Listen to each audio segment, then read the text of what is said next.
Hello madam, 2 ദിവസത്തിനുള്ളിൽ ആളെ കൂട്ടിക്കൊണ്ടുവന്നില്ലെങ്കിൽ എന്റെ ജോലി തെറിപ്പിക്കുമെന്ന് പറഞ്ഞില്ലേ?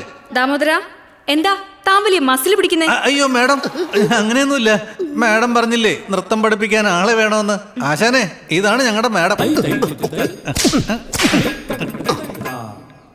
നിങ്ങളാണോ എനിക്ക് ഭരതനാട്യം പഠിപ്പിക്കാൻ വന്ന മാസ്റ്റർ?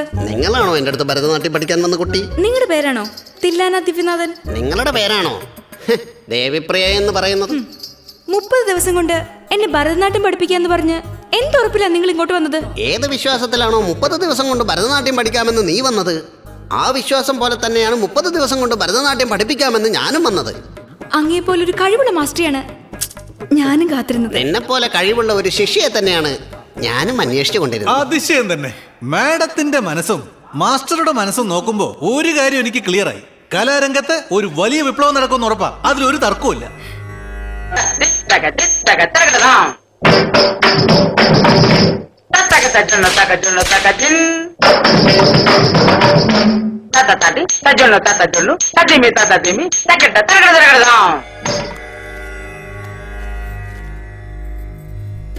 ഒരു സെൻ തത്വത്തിൽ എന്താണ് പറയുന്നതെന്ന് വെച്ചാൽ, നൃത്തത്തിന് വേണ്ടി കാലുകൾ കാത്തിരിക്കുമ്പോൾ ഒരു സ്റ്റേജ് കിട്ടും. നീയും നൃത്തത്തിന് തയ്യാറായി. നിങ്ങളിൽ ആരാണ് അടുത്ത ശോഭന എന്ന പരിപാടിക്ക് വേണ്ടി ഒരു സ്റ്റേജും കിട്ടി. പോയി വരൂ മകളെ, ജയിച്ചു വരൂ.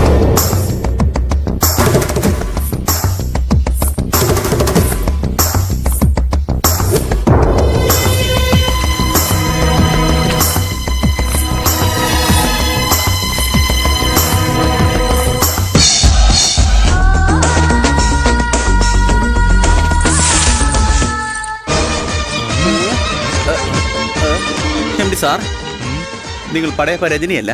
മുകളിൽ വേറെ ഊഞ്ഞാലും ഇല്ല. ഞാൻ നിങ്ങളോട് എന്തിനാ വരാൻ പറഞ്ഞെന്നറിയോ? ഞങ്ങളെ വിളിച്ചു ചേർത്തി അഴക് കാണിക്കാൻ വേണ്ടിയാണോ? ഞാൻ നിങ്ങളെ അവസാനമായിട്ട് സാരി ഉടുത്ത് കാണാൻ വേണ്ടിയിട്ട് വിളിച്ചതാണെന്നാ വിചാരിച്ചേ. വിചാരിക്കുന്നതൊക്കെ നടക്കണമെന്നുണ്ടോ? എനിക്ക് ഡാൻസ് മാസ്റ്ററും കിട്ടില്ല. കിട്ടിയാൽ തന്നെ എനിക്ക് 30 ദിവസത്തിൽ ഭരതനാട്യം എനിക്ക് പഠിക്കാനും സാധിക്കില്ല എന്ന് പറഞ്ഞില്ലേ? ഇപ്പൊ എനിക്ക് തങ്കം പോലൊരു മാസ്റ്റർ കിട്ടിയിട്ടുണ്ട്. 30 ദിവസത്തിൽ ഭരതനാട്യം പഠിപ്പിച്ചു. നാളെ ഞാൻ ശോഭനയുടെ ട്രൂപ്പിൽ തന്നെ ഡാൻസ് ചെയ്യാൻ പോകാൻ തീരുമാനിച്ചിരിക്കുക. ഞാൻ തന്നെയാ അടുത്ത ശോഭന. നിങ്ങളെ ഇനി എന്റെ മുഖത്ത് എങ്ങനെയാ നോക്കാൻ പോകുന്നേ? അല്ല, നിങ്ങളുടെ മുഖത്ത് നോക്കാതിരിക്കുന്നത് നല്ലത്. പിന്നെ എന്ത് ചെയ്യാനാ? ഇനി ഒന്നും പറയണ്ട. എന്ത് കണ്ടോണ്ടാ ഈ ചാടുന്നേ? ചാടുന്നത് ഞങ്ങളല്ല പ്രിയേ. അതെ മാഡം, അതെ മാഡം. മൈക്കിൾ ജാക്സന് ശേഷം വലിയൊരു ഡാൻസുകാരി നിങ്ങളാ മാഡം. നീ തെറ്റിദ്ധരിക്കില്ലെങ്കിൽ ആ നല്ല മാസ്റ്ററിനെ ഞങ്ങളൊന്ന് കണ്ടോട്ടെ. തീർച്ചയായും. അതിനാണല്ലോ നിങ്ങൾ വിളിപ്പിച്ചതും. ദാമോദര,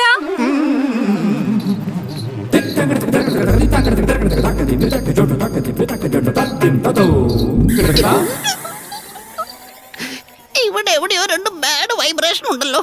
അതെന്നെ ഇങ്ങോട്ട് വരാൻ സമ്മതിക്കുന്നില്ല. ബോഡി ലാംഗ്വേജ് എന്ന പേരിൽ എന്തൊക്കെയോ കാണിക്കുന്നു. പോട്ടെ മോളെ. മാസ്റ്റർ, ഇവരാണ് ബാഡ് ബോയ്സ്. അതാ ബാഡ് വൈബ്രേഷൻ ഉള്ളത്. മാസ്റ്റർ എന്തിനാ പേടിക്കുന്നേ? ഇരിക്കേ, ഒന്ന് ഇരിക്കും മാസ്റ്റർ. മാസ്റ്റർ ജി, ഇയാളാണ് രാജൻ. കൊറേ കാലായിട്ട് എന്റെ പുറകെ നടന്ന് പ്രേമിക്കുക. ഇവൻ ഈ രാജന്റെ കൂജയാ. ഈ നിമിഷം വരെ ഇവര് രണ്ടുപേരും ജീവിതത്തിൽ ഒരു കാര്യം വൃത്തിയായി ചെയ്തിട്ടില്ല. മാസ്റ്റർ ജി, ഇവര് നല്ല വഴിക്ക് നടത്താൻ വേണ്ടി ഒരു സെൻതത്വം പറഞ്ഞ് പ്ലീസ്. പാവം. ഒരു സെൻതത്വം എന്താണ് പറയുന്നതെന്ന് വെച്ചാൽ, മോതിരമില്ലാത്ത വിരളും കുത്തുകൊള്ളാത്ത ഉരളും ഉണ്ടായിട്ടെന്താ ഇല്ലെങ്കിൽ എന്താ? ഏതോ 2 ബാഡ് വൈബ്രേഷൻ എന്നെ ഇവിടെ ഇരിക്കാൻ സമ്മതിക്കുന്നില്ല. എനിക്ക് കവലയിൽ കുറച്ച് ജോലിയുണ്ട്, ഞാൻ പോവാ. മാസ്റ്റർ ജി, മാസ്റ്റർ ജി,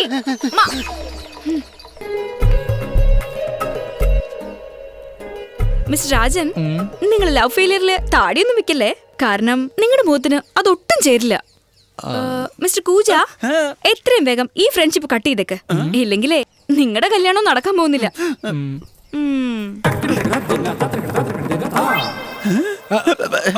അയ്യോ, 5 പൈസ പോലും കയ്യിലില്ലല്ലോ.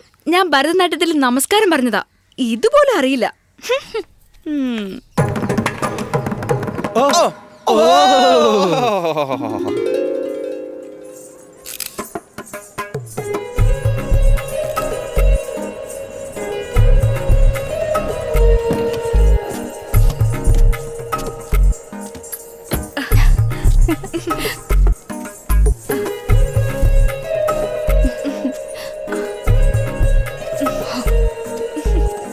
ദേവപ്രിയ ഒരു മിനിറ്റ്. ഓഡിഷൻ ഇനി 2 മണിക്കൂറേ ഉള്ളൂ. മാസ്റ്റർ എന്നോട് മെഡിറ്റേഷൻ ചെയ്യാൻ പറഞ്ഞിരിക്കുക. എനിക്ക് ഒട്ടും സമയമില്ല. എന്താ കാര്യം? വേഗം പറ. നിങ്ങളുടെ അഹങ്കാരം കാണുമ്പോൾ, സോറി, നിങ്ങളുടെ ആത്മവിശ്വാസം കാണുമ്പോൾ ഒരു കാര്യം മനസ്സിലായി. നമ്മുടെ ചലഞ്ചിൽ നിങ്ങൾ ജയിച്ചു, ഞാൻ തോറ്റുപോയി. നിങ്ങൾ ഈ കോമ്പറ്റീഷനിൽ ചേർന്ന നിങ്ങളുടെ കൈകൊണ്ട് കവലയിലുള്ള ഗണപതിയുടെ അമ്പലത്തിൽ തേങ്ങ ഉടയ്ക്കാൻ നേർന്നു. അതുകൊണ്ടാ. ദൈവത്തിന്റെ കാര്യമായതുകൊണ്ടാ. അതുകൊണ്ട് ഞാൻ മറുത്തൊന്നും പറയുന്നില്ല. ഗണപതിയേ, അടുത്ത ശോഭന എന്തായാലും ഞാനാ. എന്നാലും കുഴപ്പമൊന്നുമില്ല. നീ കൂടെ എന്നെ ഒന്ന് ഹെൽപ്പ് ചെയ്തേക്ക്. പ്രിയേ, ദൈവമേ എനിക്ക് നല്ല വഴി കാണിച്ചതാ എന്ന് പ്രാർത്ഥിച്ചിട്ട് ഈ തേങ്ങ പൊട്ടിച്ചോ. ഒരു മിനിറ്റ്.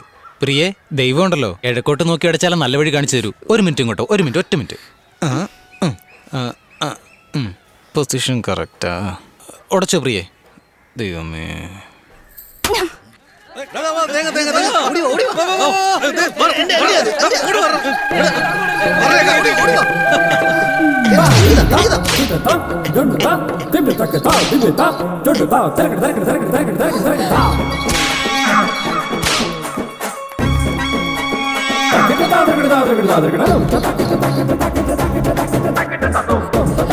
എന്ത് പറ്റി? അയ്യോ മാസ്റ്റർ, അല്ലേ ഇത്? എന്താ പ്രിയ ഇത്? നിന്റെ മാസ്റ്റർ റോഡിൽ കിടന്ന് കളിച്ചോണ്ടിരിക്കുന്ന കണ്ടില്ലേ? തില്ലാന ബലരാമൻ വായി നിറച്ച് വിളിച്ചില്ലേ പ്രിയേ? ഇനി എന്താ ചെയ്യുന്നേ? ഇങ്ങനെ തെരുവ് തണ്ടി ബലരാമനാണെന്ന് ഞാൻ വിചാരിച്ചതേ ഇല്ല എന്റെ പൊന്നു പ്രിയേ. ഞാനാണ് അടുത്ത ശോഭന എന്ന് കടന്ന് കരഞ്ഞതാണല്ലോ. നിന്റെ അഹങ്കാരത്തിനെല്ലാം ചേർത്ത് ആപ്പ് വെച്ചിട്ട് പോയല്ലോ. എനിക്ക് വരുന്ന ദേഷ്യത്തിന് അവനെ പീസായിട്ട് വെട്ടി. അയ്യോ, പ്രിയക്ക് ദേഷ്യം വരുന്നല്ലോ, കണ്ണെല്ലാം ചോന്നല്ലോ. അയ്യോ പ്രിയേ, അയ്യോ അയാളെ ഒന്നും ചെയ്യില്ലേ പ്രിയേ? അയ്യോ.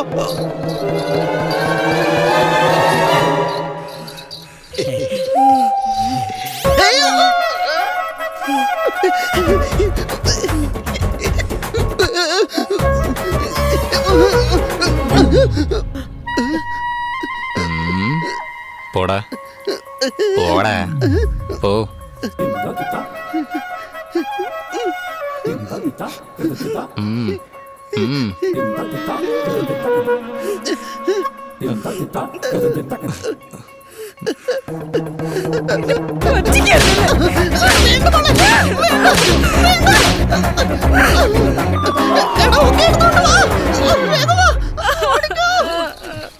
പ്രിയെ കരയണ്ട പ്രിയെ പറയുന്ന കേക്ക് പ്ലീസ്. കണ്ണു പോയതിനു ശേഷം സൂര്യ നമസ്കാരം ചെയ്തിട്ട് എന്താ കാര്യം? ഇതൊക്കെ നീ അപ്പൊ തന്നെ ആലോചിക്കണം. നീ കളിച്ചത് ഭരതനാട്യമാണെന്നുള്ള ചെറിയ വ്യത്യാസം പോലും നിനക്കറിയില്ലേ? ഇവനെല്ലാം ഒരു മാസ്റ്റർ ആണെന്ന് വിശ്വസിച്ച് ഞാനാണ് അടുത്ത ശോഭനയെന്ന് വിളിച്ചു കൂവിയല്ലോ കടന്ന്. ഭരതനാട്യം എന്ന് പറയുന്ന ഒരു ദൈവിക കലയാണ്. അതെല്ലാം എടുത്ത ഉടനെ ഒന്നും പഠിക്കാൻ പറ്റില്ല.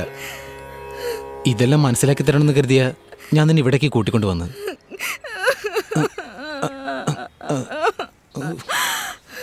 ഇതിന് തന്നെ ഇങ്ങനെ കരയുന്നല്ലോ. ഈ തില്ലാന ബലരാമനെ അയച്ചത് ഞാനാണെന്നെങ്ങാനും അറിഞ്ഞു കഴിഞ്ഞാലോ?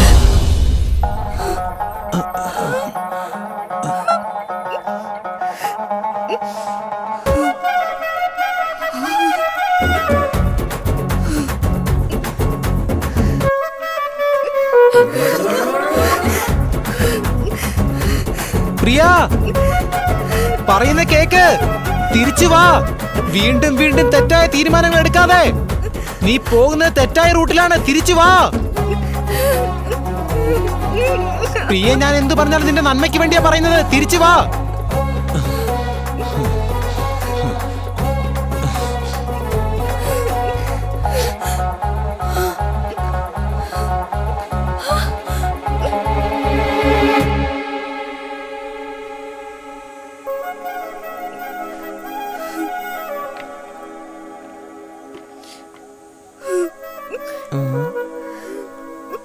അതെ പ്രിയെ, ഈ ട്രാക്കിൽ ട്രെയിൻ വന്നിട്ട് 3 വർഷമായി.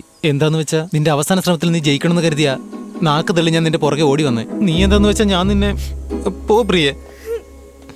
കലാരംഗത്ത് എനിക്ക് ഒരു കാര്യവും സാധിക്കാൻ പറ്റാതെ പോയി. അപ്പൊ ഒരു പെണ്ണിനെ കൊണ്ട് ഒന്നും നേടിയെടുക്കാൻ കഴിയില്ലേ? ഞാൻ അങ്ങനൊന്നും പറഞ്ഞില്ല. നീ എന്നെ വനിതാ കമ്മീഷന് കൊടുക്കുന്നാണല്ലോ തോന്നേ. ഞാൻ പിന്നെ ഈ പെണ്ണുങ്ങൾക്കെതിരാണെന്ന് ലോകം വിശ്വസിക്കില്ലേ? ഞാൻ ഇപ്പൊ പറയാം. അപ്പോഴും ഇപ്പോഴും എപ്പോഴും കഴിവുള്ള പെണ്ണുങ്ങൾക്ക് ഏത് സ്ഥലത്തും സാധിക്കാൻ കഴിയും. നിന്നെ പോലെ ആവശ്യമില്ലാത്ത കാര്യങ്ങൾ ചെയ്തുകൊണ്ടിരുന്ന സാധിക്കാനാവില്ല. ഇതല്ലേ ഞാൻ നിന്നോട് ആദ്യം തൊട്ട് പറഞ്ഞോണ്ടിരിക്കുന്നത്. അപ്പൊ ഞാൻ ജനിച്ചതേ തെറ്റാണെന്നാണ് പറയുന്നത്? അങ്ങനൊന്നും പറയാൻ കഴിയില്ല. കല്യാണം കഴിച്ച് കുട്ടികളെ പ്രസവിച്ച് ഉത്തരവാദിത്തത്തോടു കൂടി ഒരു കുടുംബജീവിതം നയിക്കുന്നത് വലിയ കാര്യം തന്നെയാണ്. നിന്നെ കൊണ്ട് തീർച്ചയായും അതിന് കഴിയും. ഞാൻ പറയുന്ന കാര്യങ്ങൾ ഒരുപക്ഷെ നിനക്ക് ഇഷ്ടമായെന്ന് വരില്ല, പക്ഷെ അതാണ് സത്യം. ചില രാഷ്ട്രീയക്കാർ പറയുന്ന പോലെ പോയിന്റ് ആയിട്ടാ നീ പറയുന്നത്. നീ പറയുന്നത് ശരി തന്നെയാ. തീർച്ചയായും നല്ല ഒന്നാന്തരം ഹൗസ് വൈഫായി ഞാൻ ജീവിച്ചു കാണിക്കും. എങ്ങനെ? ഞാൻ നിന്നെ പ്രേമിച്ചുകൊണ്ടിരിക്കുകയല്ലേ? എനിക്കങ്ങനെയൊന്നും തോന്നിട്ടില്ലല്ലോ. രാജ, I love you. ILOVE